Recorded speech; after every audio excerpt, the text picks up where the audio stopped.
സംസ്ഥാന സാമ്പത്തിക പ്രതിസന്ധി നേരിടുന്നതിനിടെ ട്രഷറി നിയന്ത്രണങ്ങളിൽ ഇളവ് വരുത്തി മുഖ്യമന്ത്രിക്കായി പുതിയ കാർ വാങ്ങാൻ 1,10,00,000 രൂപ അനുവദിച്ച ധനവകുപ്പ്.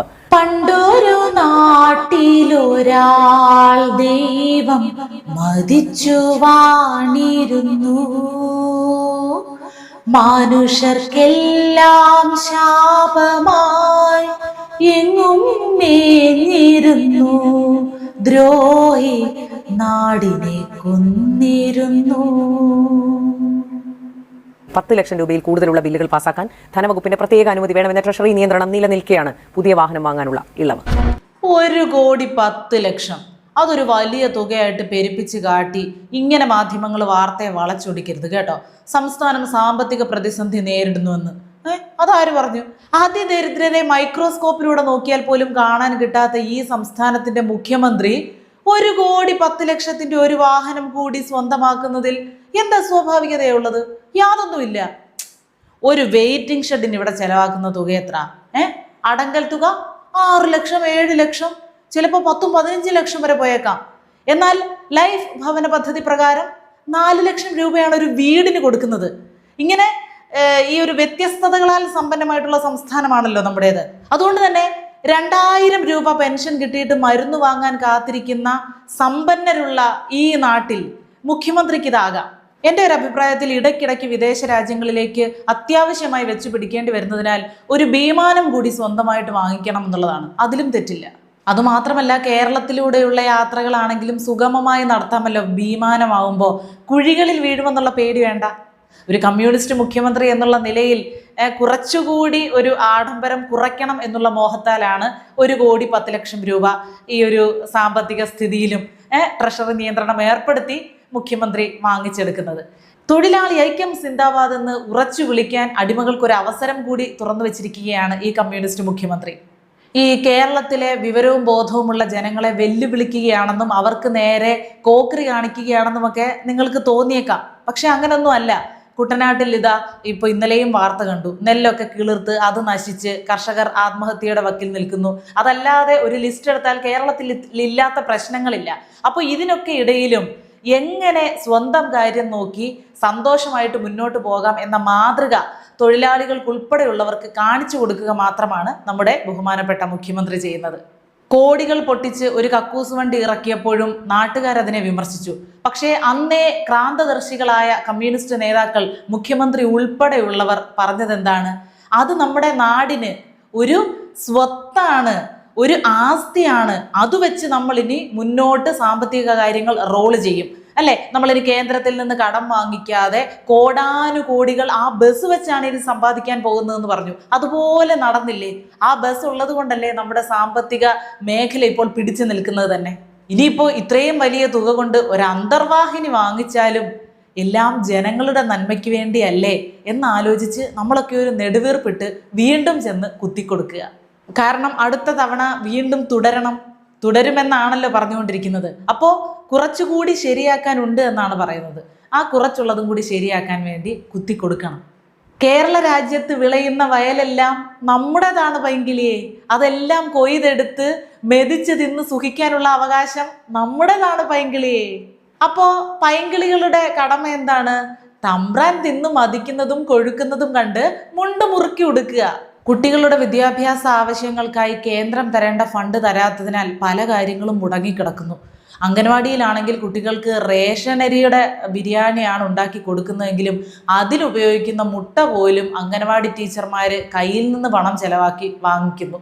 കാരണം ഇതിനൊന്നും അവിടെ പണം എത്തിക്കാൻ വേണ്ടി സർക്കാരിൻ്റെ കയ്യിൽ പണമില്ല. കേന്ദ്രം ഞെരുക്കുകയാണ്. കുഞ്ഞുങ്ങളുടെ കഞ്ഞിയുടെ കാര്യമോ നാട്ടുകാരുടെ മരുന്നിൻ്റെ കാര്യമോ അതൊക്കെ ഇത്തിരി ഞെരുക്കത്തിലായാലും സമാധാനിക്കാം. അങ്ങനെയല്ല. നമ്മുടെ കേരളത്തിൻ്റെ ചക്രവർത്തിക്ക് തോന്നുമ്പോൾ മൂലം മാറ്റിവെക്കാൻ ഏറ്റവും കൂടിയ വാഹനങ്ങൾ തന്നെ വെച്ച് നീട്ടേണ്ടത് കേരള ജനതയുടെ നമ്മുടെ ബാധ്യതയാണിത്. ഇപ്പം അബുദാബിയിലും അവിടെ ഇവിടെയൊക്കെ കറങ്ങുകയല്ലേ. ദുബായിലൊക്കെ ചെന്ന് കണ്ടപ്പോൾ രായാവിന് കണ്ണഞ്ചിപ്പിക്കുന്ന തരത്തിലുള്ള നല്ല കൂടിയ കാറുകൾ അത് കണ്ടപ്പോൾ എനിക്കും അതുപോലൊരു കാറ് വേണം എന്ന് മോഹിച്ചാൽ അതിനെ നമുക്ക് തെറ്റു പറയാൻ പറ്റുമോ? അതൊക്കെ സാധിച്ചു കൊടുക്കേണ്ടത് ഈ നാട്ടിലെ വിഡ്ഢികളുടെ കടമയല്ലേ. തുടരെ ഉണ്ടായ പ്രളയങ്ങൾ, കൊറോണ, നിപ, ഉരുൾപൊട്ടൽ, അങ്ങനെ എത്രയെത്ര വലിയ ദുരന്തങ്ങൾ സഹിച്ചവരാണ് മലയാളികൾ. അവയോടൊപ്പം നിൽക്കുന്നതോ അതിനേക്കാൾ വലുതോ ആയ ഈ ദുരന്തത്തെ പ്രതിരോധിക്കാനുള്ള, സഹിക്കാനുള്ള ശേഷി കൂടി കേരള ജനതയ്ക്കുണ്ടോ എന്ന് പ്രപഞ്ചം നടത്തുന്ന ഒരു പരീക്ഷണമായി കണ്ടാൽ മതി. ഇവിടുത്തെ അതിദാരിദ്ര്യം എല്ലാം തുടച്ച് നീക്കിയിട്ട് നേരെ വണ്ട് കയറിപ്പോയത് ഗൾഫ് രാജ്യങ്ങളിലേക്കായിരുന്നു. ഇപ്പോൾ ദുബായിലുണ്ട്. അവിടെ ചെന്ന് നിന്ന് നമ്മുടെ വികസന നേട്ടങ്ങൾ എണ്ണി പറയുന്നുണ്ട്. EDയുടെ നോട്ടീസിനെ കുറിച്ച് നമുക്ക് ടെൻഷനില്ല, മസാല ബോണ്ടയുടെ കാര്യത്തിലും ടെൻഷനില്ല, കട്ടൻ ചായയുടെ കാര്യത്തിലും ടെൻഷനില്ല.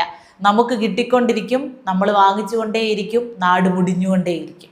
പശ്ചാത്തല സൗകര്യ വികസനത്തിന് ഒരു പുതിയ സാമ്പത്തിക സ്രോതസ് കാണേണ്ടതുണ്ടായിരുന്നു.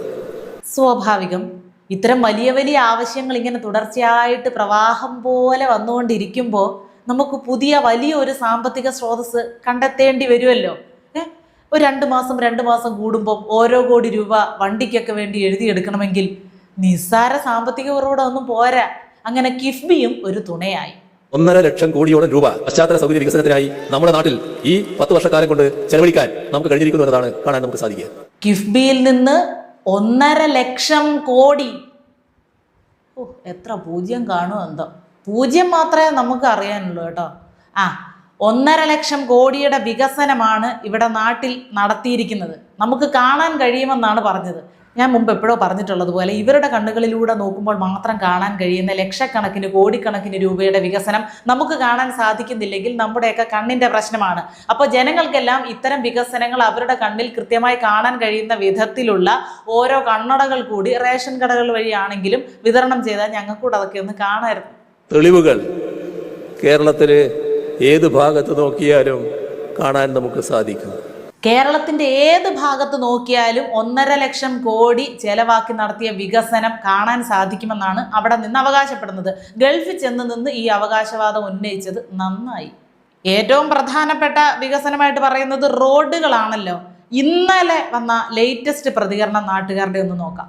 സമരം ചെയ്യുമ്പോൾ മാത്രം റോഡിൽ കുറച്ച് കാർ കൊണ്ടുവന്നിറക്കി അത് ഒരു മഴ വന്നു കഴിഞ്ഞ് കഴിയുമ്പോൾ പോകുന്ന ഒരു പ്രതിഭാസമാണ് നമ്മൾ എപ്പോഴും കണ്ടുകൊണ്ടിരിക്കുന്നത്. കണ്ടോ, ജനങ്ങൾക്കൊന്നും ഇവിടുത്തെ വികസനം കാണാൻ പറ്റുന്നില്ലെന്നേ. ആ കണ്ണട എത്രയും പെട്ടെന്ന് അറേഞ്ച് ചെയ്യുക, അല്ലെങ്കിൽ ഈ നിന്ന് പ്രസംഗിക്കുന്നതൊക്കെ വെറുതെയാവും.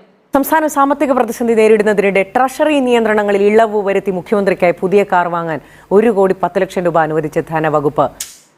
വീണ്ടും പുതിയ വണ്ടിയുടെ കാര്യം ഇങ്ങനെ ഓർമ്മിപ്പിക്കല്ലേ. ഉറച്ചിരിക്കുമ്പോൾ പൃഷ്ഠത്തിനും കാറ്റ് കിട്ടണം. അതുവഴി കൂടി കൃത്യമായിട്ടുള്ള വായു സഞ്ചാരം ഉണ്ടാകത്തക്ക രീതിയിലുള്ള സീറ്റ് അത്യാവശ്യമാണ്. പരമാവധി സമയം അതിലല്ലേ, പുറത്തിറങ്ങി നടപ്പില്ലല്ലോ. അപ്പം അതൊക്കെ മനസ്സിലാക്ക്. ആരൊക്കെയോ കമൻറ്റ് ബോക്സിൽ ചോദിച്ചിട്ടുണ്ടായിരുന്നു, ഈ കണ്ടകശനി തലയിൽ നിന്ന് ഒഴിയാൻ ഏത് ക്ഷേത്രത്തിൽ ഏത് ദൈവത്തിന് എന്ത് പൂജയാണ് കഴിക്കേണ്ടതെന്ന്. അതിനെക്കുറിച്ച് നിശ്ചയമുള്ളവർ ഈ കമൻറ്റ് ബോക്സിലൊന്ന് എഴുതിയേക്കണേ.